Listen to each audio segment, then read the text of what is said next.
जय श्री कृष्ण। ओम नमो भगवते वासुदेवाय। नमस्कार दोस्तों, स्वागत है आप सभी का हमारे चैनल भक्ति ज्ञान में। दोस्तों, आज मैं आपको माघी पूर्णिमा व्रत की कथा सुना रहा हूँ। माघ पूर्णिमा का वाकई पूर्णिमाओं की तरह विशेष महत्व है। इस व्रत को करने से व्यक्ति की सभी मनोकामनाएं पूरी होती हैं। माघ पूर्णिमा पर इस कथा को जरूर सुनना चाहिए।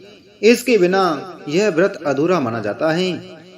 एक नगर में धनेश्वर नाम का एक ब्राह्मण रहता था। उसकी पत्नी का नाम रूपवती था, जो कि बहुत ही पतिव्रता और सर्वगुण संपन्न थी, लेकिन उन्हें कोई संतान नहीं थी। इसलिए वो दोनों बहुत चिंतित रहते थे।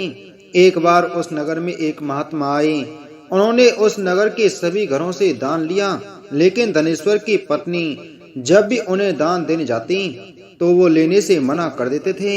एक दिन धनेश्वर महात्मा के पास गया और उसने पूछा कि हे महात्मन, आप नगर के सभी लोगों से दान लेते हैं, लेकिन मेरे घर से नहीं लेते हैं। हमसे अगर कोई भूल हुई हो तो हम ब्राह्मण दंपत्ति आपसे क्षमा याचना करते हैं।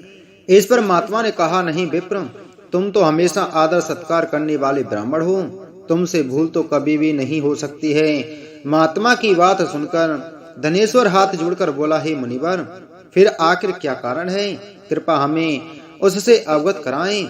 इस पर महात्मा बोले, हे विप्र, तुम्हारे कोई संतान नहीं है। जो दंपत्ति निसंतान हो उसके हाथ से भिक्षा कैसे ग्रहण कर सकता हूँ? तुम्हारे द्वारा दिया गया दान लेने के कारण मेरा पतन हो जाएगा। बस यही कारण है कि मैं तुम्हारे घर से दान स्वीकार नहीं करता। महात्मा के ऐसे बोल सुनकर धनेश्वर उनके चरणों में गिर पड़ा और विनती करते हुए बोला, हे महात्मन, संतान न होना ही तो हम पति पत्नी के जीवन की सबसे बड़ी निराशा है। यदि संतान प्राप्ति का कोई उपाय हो तो बताने की कृपा करें। मुनिवर ब्राह्मण का दुख देखकर महात्मा बोले, हे विप्र, तुम्हारे इस कष्ट का एक आसान तरीका है।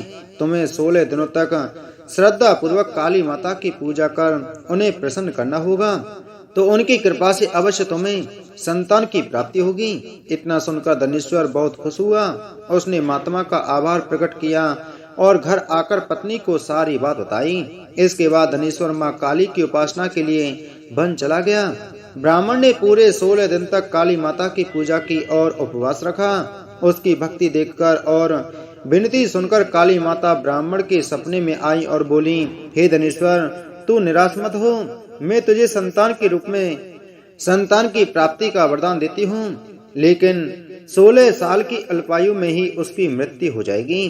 काली माता ने कहा, यदि तुम पति पत्नी विधि पूर्वक 32 पूर्णिमा का व्रत करोगे तो तुम्हारी संतान दीर्घायु हो जाएगी। प्रातःकाल जब तुम उठोगे तो तुम्हें यहाँ आम का एक वृक्ष दिखाई देगा। उस पेड़ से एक फल तोड़ना और ले जाकर अपनी पत्नी को खिला देना। शिव जी की कृपा से तुम्हारी पत्नी गर्भवती हो जाएगी। इतना कहकर माता अंतर ध्यान हो गई। प्रातः काल जब धनेश्वर उठा तो उसे आम का वृक्ष दिखा, जिस पर बहुत ही सुंदर फल लगे थे। वो काली माँ के कहे अनुसार फल तोड़ने के लिए वृक्ष पर चढ़ने लगा। उसने कई बार प्रयास किया, लेकिन फिर भी फल तोड़ने में असफल रहा। तभी उसने गणेश भगवान का ध्यान किया और गणपति की कृपा से इस बार वो वृक्ष पर चढ़ गया और उसने फल तोड़ लिया। धनेश्वर ने अपनी पत्नी को वो फल दिया, जिसे खाकर वो कुछ समय बाद गर्भवती हो गई। दंपत्ति काली माँ के निर्देश के अनुसार हर पूर्णिमा पर दीप जलाते रहे। कुछ दिन बाद भगवान शिव जी की कृपा हुई और ब्राह्मण की पत्नी ने एक सुंदर बेटे को जन्म दिया, जिसका नाम उन्होंने देवीदास रखा। जब पुत्र 16 वर्ष का होने को हुआ तो माता पिता को चिंता होने लगी कि इस वर्ष उसकी मृत्यु न हो जाए। इस पर उन्होंने देवीदास के मामा को बुलाया और कहा, तुम देवीदास को विद्या अध्ययन के लिए काशी ले जाओ और 1 वर्ष बाद वापस आना। दंपत्ति पूरी आस्था के साथ पूर्णमासी का व्रत कर पुत्र के दीर्घायु होने की कामना करते रहे। काशी प्रस्थान के दौरान मामा भांजे एक गांव में से गुजर रहे थे। वहां एक कन्या का विवाह हो रहा था। विवाह होने से पूर्व ही उसका वर अंधा हो गया। तभी वर के पिता ने देवीदास को देखा और मामा से कहा, तुम अपना भांजा कुछ समय के लिए हमारे पास दे दो।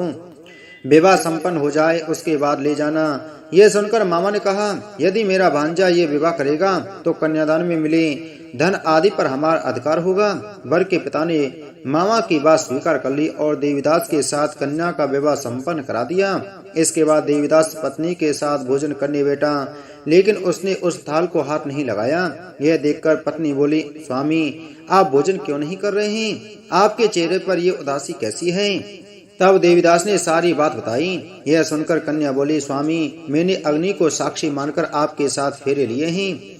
अब मैं आपके अलावा किसी को अपना पति स्वीकार नहीं करूंगी। पत्नी की बात सुनकर देवीदास ने कहा, ऐसा मत कहो, मैं अल्पायु हूँ। कुछ ही दिनों में 16 वर्ष की आयु होते ही मेरी मृत्यु हो जाएगी। इस पर उसकी पत्नी ने कहा कि स्वामी जो भी मेरे भाग्य में लिखा है वो उसे स्वीकार है। देवीदास ने उसे समझाने की बहुत कोशिश करी, लेकिन जब वो नहीं मानी तो देवीदास ने उसे एक अंगूठी दी और कहा, मैं काशी जा रहा हूँ, लेकिन तुम मेरा हाल जानने के लिए एक पुष्प वाटिका तैयार करो। उसमें भांति भांति के पुष्प लगाओ और उन्हें जल से सींचती रहो। यदि वाटिका हरी भरी रहे, पुष्प खिले रहे, तो समझना कि मैं जीवित हूँ, और जब ये वाटिका सूख जाए तो मान लेना कि मेरी मृत्यु हो चुकी है। इतना कहकर देवीदास काशी चला गया। अगले दिन सुबह जब कन्या ने दूसरे वर को देखा तो बोली, ये मेरा पति नहीं है, मेरा पति काशी पढ़ने गया है। यदि इसके साथ मेरा विवाह हुआ है तो बताएं कि रात्रि में मेरे और इसके बीच क्या बातें हुई थी और इसने मुझे क्या दिया था। ये सुनकर वर बोला, मुझे कुछ नहीं पता, और पिता पुत्र वहां से वापस चले गए। उधर एक दिन प्रातःकाल एक सर्प देवीदास को डसने के लिए आया, लेकिन उसके माता पिता द्वारा किए जाने वाले पूर्णिमा व्रत के प्रभाव से उसे डस नहीं पाया। इसके बाद स्वयं काल वहां आए और उसके शरीर से प्राण निकलने लगे।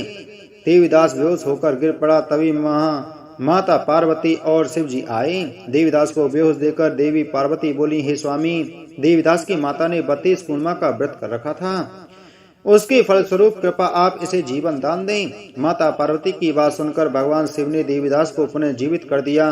इधर देवीदास की पत्नी ने देखा कि पुष्प वाटिका में एक भी पुष्प नहीं है। वो जान गई कि उसके पति की मृत्यु हो चुकी है और रोने लगी। तभी उसने देखा कि वाटिका फिर से हरी भरी हो गई है। यह देखकर वो बहुत प्रसन्न हुई। उसे पता चल गया कि देवीदास को प्राण दान मिल चुका है। जैसे ही देवीदास 16 वर्ष का हुआ, मामा भांजे काशी से वापस चल पड़े।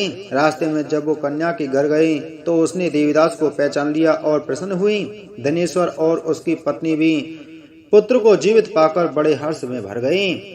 एक अन्य कथा के अनुसार नर्मदा नदी के तट पर सुभव्रत नामक विद्वान ब्राह्मण रहता था, लेकिन वह काफी लालची था। उसका लक्ष्य किसी भी तरह धन कमाना था, और ऐसा करते करते ये समय से पूर्व ही व्रत दिखने लगा और कई बीमारियों की चपेट में आ गए। इस बीच उसके मन में आया कि उन्होंने पूरा जीवन तो धन कमाने में बिता दिया, अब जीवन का उद्धार कैसे होगा। इसी क्रम में उन्हें माघ माह में स्नान का महत्व बताने वाला एक श्लोक याद आया। इसके बाद स्नान का संकल्प लेकर ब्राह्मण नर्मदा नदी में स्नान करने लगे। करीब 9 दिनों तक स्नान के बाद उसकी तबीयत और भी ज्यादा खराब हो गई और इसी दौरान मृत्यु का समय भी आ गया। वे सोच रहे थे कि जीवन में कोई सत्कार्य न करने के कारण उन्हें नरक जाना पड़ेगा, लेकिन माघ स्नान के कारण उन्हें मोक्ष की प्राप्ति हुई। पौराणिक मानता है कि जो व्यक्ति श्रद्धा पूर्वक पूर्णिमा का व्रत रखते हैं और कथा सुनते हैं, उन्हें संतान का सुख मिलता है और सारी मनोकामनाएं पूरी होती हैं। बोलो विष्णु भगवान की जय।